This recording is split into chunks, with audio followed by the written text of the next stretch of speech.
Alright guys, it is our daily reading time. We're reading the same passage.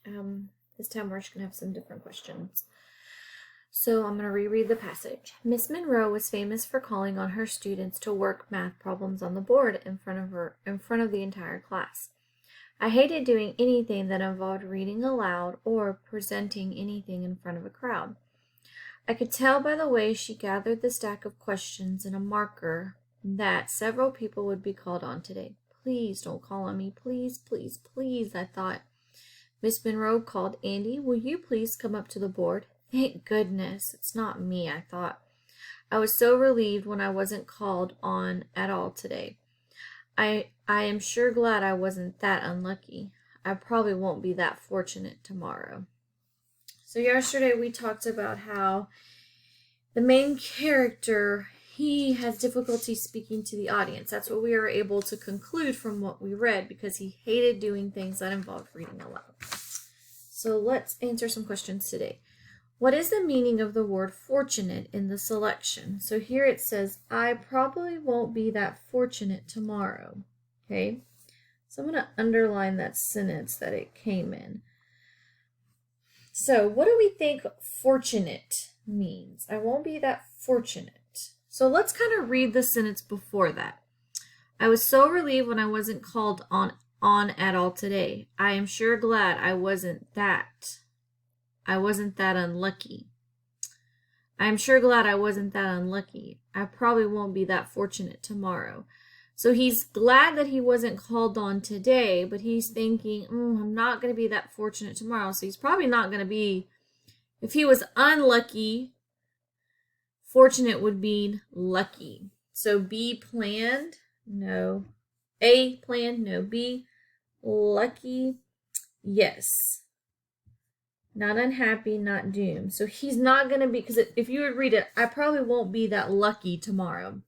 So anytime you want to know the meaning, if we're looking for the meaning of a word, whatever word you pick, put it back into that sentence. So this, I probably won't be that planned tomorrow. I probably won't be that unhappy tomorrow. That would fit, but it's not talking about how unhappy he is. I probably won't be that doomed tomorrow. So the best one that fits is lucky. I probably won't be that lucky tomorrow, because he got lucky this time around.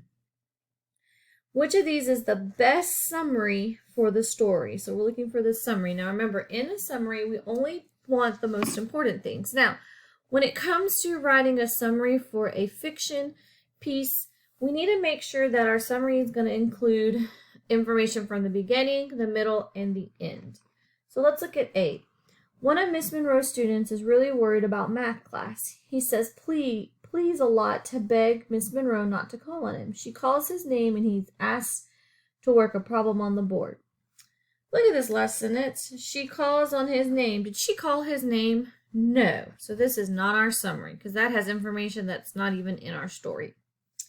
The teacher always calls on her students to work problems on the board. Luckily for the main character, he isn't one of them today.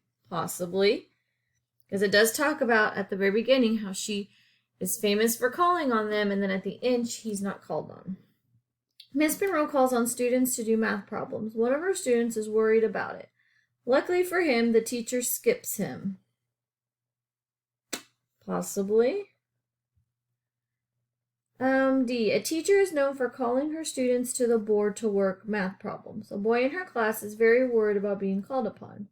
In the end, he is glad Miss Monroe called another boy's name instead of his, but he might not be so lucky tomorrow. So let's look. All of these are possible answers. Okay, but remember what I said. A summary for fiction needs to have a beginning, middle, and end. So let's look at this one. A teacher always calls on her students to work the problem on the board. So this happens in the beginning. Okay. Luckily, the main character isn't one of them today. And then it has a beginning and an end. Does it have beginning, middle, and end? No. So that one's not going to be my answer. Miss Monroe calls on students to do math problems. Yes, so that was in the beginning. One of her students is worried about it. Okay, that happens, yes. Luckily for him, the teacher skips him. Okay, so that one, possibly. One of their students is worried about it. So he is worried about it. Let's look at D. So this does kind of have beginning, middle, and end. A teacher is known for calling her students to the board to work math problems. So there's my beginning. A boy in her class is very worried about being called upon. There's my middle. In the end, he is glad Miss Monroe called another boy's name instead of his, but he might not be lucky tomorrow. And here's my end. So both of these both have beginning, middle, and end, but D is my best answer, guys, because it gives the more important details.